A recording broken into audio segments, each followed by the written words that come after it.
श्री स्वामी समर्थ. स्वामी महाराज तुमच्या सर्व चांगल्या इच्छा पूर्ण करो ही स्वामींच्या चरणी प्रार्थना करते आणि आजच्या या नवीन व्हिडिओला सुरुवात करते. या वर्षीची होळी खूप खास आणि वेगळी असणार आहे. 2 आणि 3 मार्च 2026ला येणारी ही पौर्णिमा आपल्यासोबत एक मोठं खगोलीय संकट म्हणजेच चंद्रग्रहण घेऊन येत आहे. या काळात नेमकी वेळ काय असेल, ग्रहणाचा तुमच्या घरावर काय परिणाम होईल आणि होळी नक्की कधी साजरी करायची, या सर्व प्रश्नांची उत्तरे आजच्या या व्हिडिओमध्ये आपण पाहणार आहोत. त्यामुळे व्हिडिओ हा स्किप न करता शेवटपर्यंत नक्की पहा. जर तुम्ही चॅनलवरती नवीन असाल तर चॅनलला सबस्क्राईब करा आणि असेच माहितीपूर्ण नवनवीन व्हिडिओ पाहण्यासाठी बेल आयकॉनलाही प्रेस करा, म्हणजे जेव्हा कधी मी नवीन व्हिडिओ अपलोड करेल त्याचं नोटिफिकेशन सर्वात अगोदर तुम्हाला भेटेल आणि तुम्ही एक पण व्हिडिओ मिस करणार नाही. आपल्या हिंदू पंचांगानुसार फाल्गुन महिन्यातील पौर्णिमेला आपण होळी साजरी करतो. 2026मध्ये पौर्णिमेची तिथी 2 दिवसात विभागली गेलेली आहे.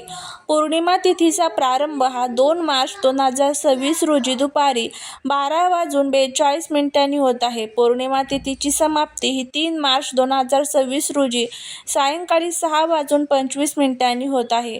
शास्त्रानुसार ज्या रात्री पौर्णिमा असते त्या रात्री होलिका दहन केले जाते.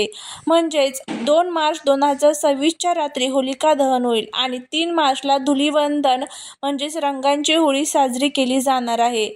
याच पौर्णिमेच्या दिवशी म्हणजेच 3 मार्च 2026ला खग्रास चंद्रग्रहण होत आहे.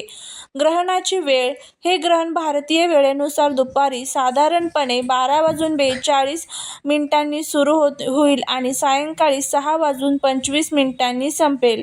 भारतात दिसणार का? होय, 3 मार्च रोजी जेव्हा चंद्रोदय होईल तेव्हा ते ग्रहण भारताच्या काही भागात दिसण्याची शक्यता आहे. सूतक काळ जर ग्रहण दिसणार असेल तर त्याचे सूतक 9 तास आधी सुरू होतात. त्यामुळे या काळात देवाचे नाव घेणे आणि मंत्रोच्चार करणे अत्यंत फलदायी ठरते. होळीच्या दिवशी चंद्रग्रहण असल्याने काही गोष्टींची काळजी घेणे गरजेचे आहे. ग्रहणाच्या काळात म्हणजेच दुपारी 12 ते संध्याकाळी 6:30 शक्यतो जेवण टाळावे. गर्भवती स्त्रियांनी ग्रहणाच्या वेळी घराबाहेर पडू नये आणि टोकदार वस्तूंचा वापर टाळावा. ग्रहणाच्या काळात ओम नमो भगवते वासुदेवाय किंवा महामृत्युंजय मंत्राचा जप करणे कुटुंबासाठी संरक्षण ठरले जाते. 2 आणि 3 मार्चची ही वेळ अत्यंत महत्त्वाची आहे. शास्त्र आणि विज्ञानाचा हा मेळ समजून घेऊन आपली होळी सुरक्षित साजरी करायची असते. यावर्षी पौर्णिमा तिथी 2 दिवसात विभागली गेल्यामुळे आणि चंद्रग्रहणामुळे मुहूर्ताबाबत थोडा संभ्रम आहे. परंतु शास्त्रानुसार खालील काही वेळा पाळणे योग्य ठरेल. होळी पेटवण्याची तारीख ही 2 मार्च वार सोमवार असणार आहे. होलिका दहनाचा शुभ मुहूर्त हा 2 मार्च रोजी संध्याकाळी 6:19 पासून ते रात्री 8:30 दरम्यान असणार आहे. काही पंचांगानुसार 2 मार्चच्या रात्री म्हणजेच 12:50 ते 2:02 हा देखील काळ महत्त्वाचा मानला गेला आहे. भद्रा काळ असला तरी भद्रा पुच्छ काळात होळी पेटवणे शुभ असते.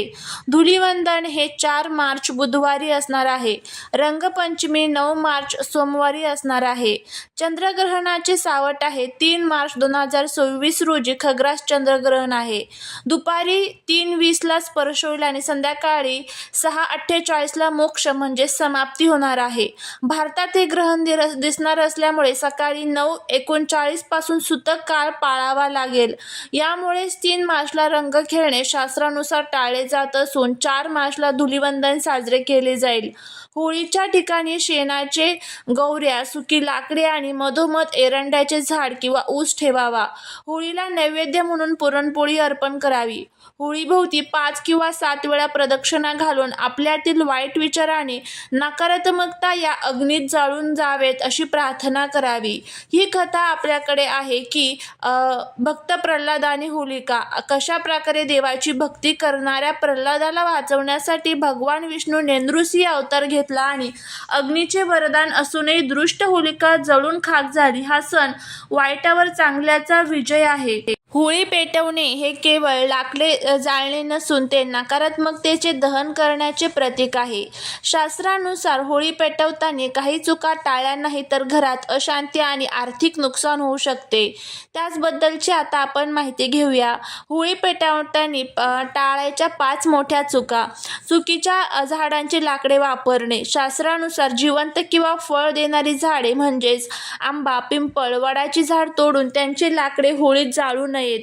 काय वापरावे? केवळ वाळलेली लाकडे, एरंडाचे झाड किंवा प्रामुख्याने शेणाच्या गोवऱ्या वापराव्यात. गोवऱ्या जाळल्याने वातावरण शुद्ध होते.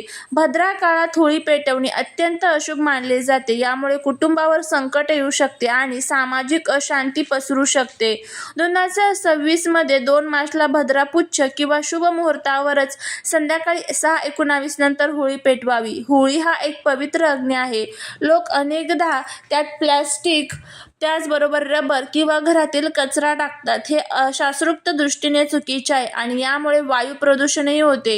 अग्नीला पवित्र मानून त्यात केवळ तूप, अक्षता, खोबरे आणि पुरणपोळीचा नैवेद्य अर्पण करावा. होळी पेटवताना तुमचे तोंड पूर्व किंवा उत्तर दिशेला असावे. दक्षिण दिशेला तोंड करून पूजा करणे किंवा अग्नी पेटवणे अशुभ मानले जाते. होळी ही एकट्याने पेटवण्याची गोष्ट नाही. कुटुंबातील सर्व सदस्यांनी एकत्र येऊन प्रदक्षिणा घालणे आवश्यक आहे.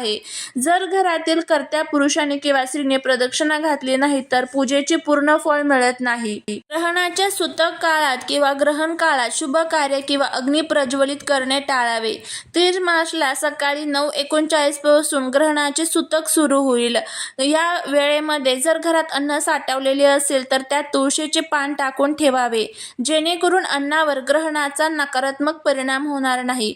चंद्र हा मनाचा कारक आणि पांढऱ्या रंगाचा प्रतीक आहे. ग्रहणाच्या दिवशी कोणालाही दूध, दही, तांदूळ किंवा पांढरे कापड दान करू नका. तसेच स्वतः देखील पांढऱ्या रंगाचे पदार्थ खाणे टाळा, कारण यामुळे मानसिक तणाव वाढू शकतो. होळीच्या आनंदात गर्भवती महिलांनी विसरू नये. ग्रहणाच्या वेळी 3 मार्च दुपारी 12 ते संध्याकाळी 7 पर्यंत घराबाहेर पडू नये. तसेच त्यांनी सुई, कात्री किंवा चाकू यासारख्या धारदार वस्तूंचा वापर करू नये. धार्मिक दृष्टिकोनातून ग्रहण पाहणे अशुभ मानले जाते आणि विज्ञानाच्या दृष्टीने ते डोळ्यांसाठी घातक ठरू शकते. यामुळे होळीच्या दिवशी चुकूनही चंद्राकडे टक लावून पाहू नका. 2 मार्चला होळी शांत झाल्यावर 3 मार्चला सकाळी ग्रहणापूर्वी तिची राख कपाळाला लावणे शुभ असते. पण ग्रहणाचे सूतक लागल्यानंतर ती राख अस्वच्छ ठिकाणी टाकू नका किंवा त्याचा अपमान करू नका. होळीच्या दिवशी ग्रहण असल्याने कोणतेही नवीन काम, व्यापार किंवा व्यवहार सुरू करू नका. ग्रहणाच्या काळात केलेली गुंतवणूक किंवा नवीन करार नुकसानकारक ठरू शकतात. ज्या घरामध्ये होळीच्या दिवशी आणि ग्रहणाच्या काळात भांडणे होतात तिथे लक्ष्मी कधीच टिकत नाही. या दिवशी शांत राहून नामस्मरण करावे. आता सर्वात महत्त्वाचं म्हणजे होळीची पूजा या 3 महिलांनी चुकूनही करायची नाहीये. त्याबद्दलची आता आपण माहिती घेणार आहोत. त्यामध्ये सर्वात पहिला आहे ते म्हणजे गरोदर स्त्रिया. गर्भवती महिलांनी होळीची पूजा करणे किंवा जळत्या होळीची प्रदक्षिणा घालणे टाळावे. शास्त्रानुसार होळीचा अग्नी खूप प्रखर असतो, ज्याची उष्णता गर्भस्थ शिशूसाठी हानिकारक ठरू शकते. तसेच होळीच्या दिवशी नकारात्मक ऊर्जा सक्रिय असते. 3 मार्च 2026ला चंद्रग्रहण देखील आहे, त्यामुळे गर्भवती महिलांनी विशेष काळजी घेणे महत्त्वाचे आहे. त्यानंतर पुढचा आहे ते म्हणजे नवविवाहित महिला. ज्या महिलेचे लग्न होऊन पहिलेच वर्ष आहे अशा नवविवाहित स्त्रियांनी आपल्या सासरी पहिली होळी जळताना पाहू नये किंवा तिची पूजा करू नये. असा नियम काही समाजात आपल्याला पाहायला मिळतो. असे मानले जाते की जळती होळी पाहिल्याने वैवाहिक जीवनात अग्नी येऊ शकतो. त्यामुळे पहिल्या वर्षी नवविवाहितेने माहेरी होळी साजरी करावी किंवा सासरी असल्यास होळीच्या अग्नीपासून दूर राहावे असे सांगितले जातं. तिसरं म्हणजे मासिक पाळी. ज्या महिलांना मासिक धर्म सुरू आहे त्यांनी कोणत्याही धार्मिक विधीप्रमाणे होळीची पूजा करू नये. त्यांनी लांबूनच देवाला नमस्कार करावा. काही जुन्या रूढींनुसार विधवा महिलांना होळीच्या पूजेपासून लांब ठेवले जाते, परंतु आधुनिक काळात अनेक ठिकाणी केवळ सौभाग्यवती महिलांनी मुख्य पूजा करावी असा संकेत देखील पाळला जातो. हे नियम परंपरेने चालत आलेले आहेत. याचा उद्देश कोणाचा अपमान करणे नसून घरातील सुख, शांती आणि आरोग्यासाठी जपण्यासाठी सांगितलेली ही खबरदारी आहे. विशेषतः 2026 मध्ये होळीसोबत चंद्रग्रहण असल्याने महिलांनी वरील गोष्टीचे पालन केल्यास कुटुंबाचे कल्याण होईल.